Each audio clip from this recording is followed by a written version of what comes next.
Margaret Thatcher's relationship with Queen Elizabeth II has always fascinated their biographers. What did the two women think of one another? Did they get on? Here, ahead of Series 4 of The Crown, which sees Gillian Anderson join the cast as Thatcher, Dominic Sandbrook explores the tensions between the pair and reveals how their weekly audiences were surprisingly awkward. Hello and welcome to Royal Scandal. Please do well to like, subscribe, comment and turn on the notification bell so as not to miss out on any news updates. Margaret Thatcher's relationship with Queen Elizabeth II has always fascinated their biographers. The Grantham Grammar School girl was the Queen's 8th Prime Minister, and by far the most unusual. All her previous premiers had been men, and they had roughly fallen into two groups. First, there were the upper-class, old-fashioned Tories, such as Sir Winston Churchill and Sir Anthony Eden, her first premiers. Then there were the two Labour men, Harold Wilson and James Callaghan, socialists in theory, but deeply patriotic, even socially conservative in practice. But Mrs. Thatcher was different. She saw herself as a radical, a modernizer, dragging Britain kicking and screaming into the 1980s.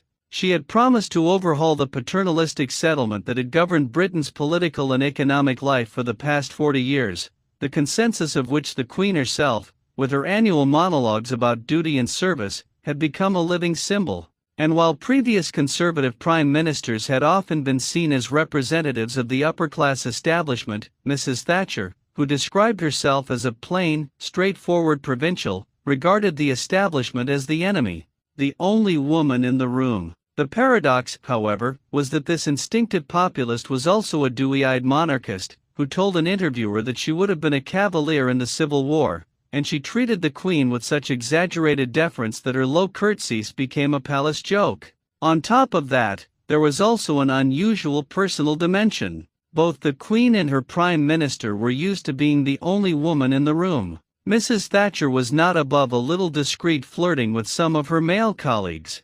But dealing with another woman was something else entirely. Neither the Queen nor her new Prime Minister ever spoke publicly about the relationship.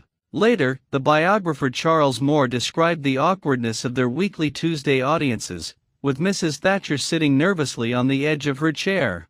People often imagined that she spent the time haranguing the Queen about economic policy. In reality, writes Moore, what she said was usually an anodyne recitation of current business, to which the Queen said virtually nothing. In other words, most of their meetings were probably immensely boring. Which issues did Thatcher and the Queen disagree on? Beneath the surface, though, there were certainly tensions. Since her accession in 1952, the Queen had always been devoted to the principle of national unity. Yet within 2 years of Mrs. Thatcher's arrival, Britain seemed more divided than ever. A devastating recession threw at least 3 million people out of work. Shocking riots erupted in Bristol, Brixton, and Toxteth. In Belfast, Bobby Sands led a hunger strike of Irish Republican prisoners. At home, the specter of homelessness began to haunt towns across the country. Any semblance of national consensus, in other words, was rapidly disintegrating. Yet instead of changing course, as her predecessors might have done, Mrs. Thatcher insisted that she was not for turning. Consensus, she said scornfully, was merely the process of abandoning all beliefs, principles, values, and policies in search of something in which no one believes, but to which no one objects, the process of avoiding the very issues that have to be solved, merely because you cannot get agreement on the way ahead. Did the Queen ever express disquiet? Did she ever ask her Prime Minister to rethink her policies? It seems very unlikely. Elizabeth II's entire persona, after all, is based on betraying no hint of her private political feelings. And although writers and filmmakers often love to paint the monarch as a secret Thatcher critic, they forget one crucial point. In the government's first term, the most plausible electoral alternative was not a return to the cozy status quo. It was an abrupt turn to the left under Michael Foot's Labour Party, which would have brought immediate withdrawal from the European Common Market, possible withdrawal from NATO, massive nationalization, a siege economy and the abolition of the House of Lords.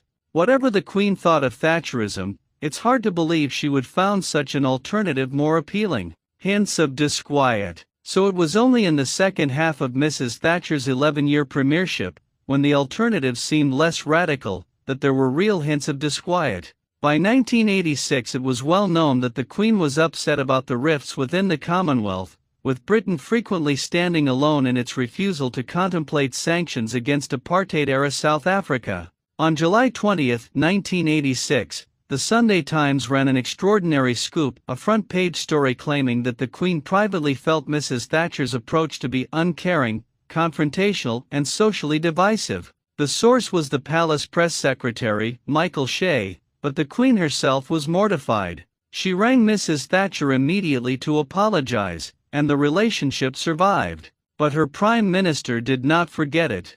"Those little old ladies will say Mrs. Thatcher is upsetting the Queen," she told one advisor. "I'll lose votes." She never did lose votes, though. And although the two women never became friends, the fact that the monarch attended Mrs. Thatcher's ceremonial funeral in 2013 tells its own story. Whatever Elizabeth II might have thought of her first woman Prime Minister, she could not deny that Thatcher won 3 consecutive elections, served for a record-breaking 11 years and left the political and economic landscape utterly transformed. And as a woman herself, she could not fail to respect the achievement of the first working mother elected to govern her country, even if it might sometimes have pained her to admit it. Thank you so much for watching. Please like and subscribe.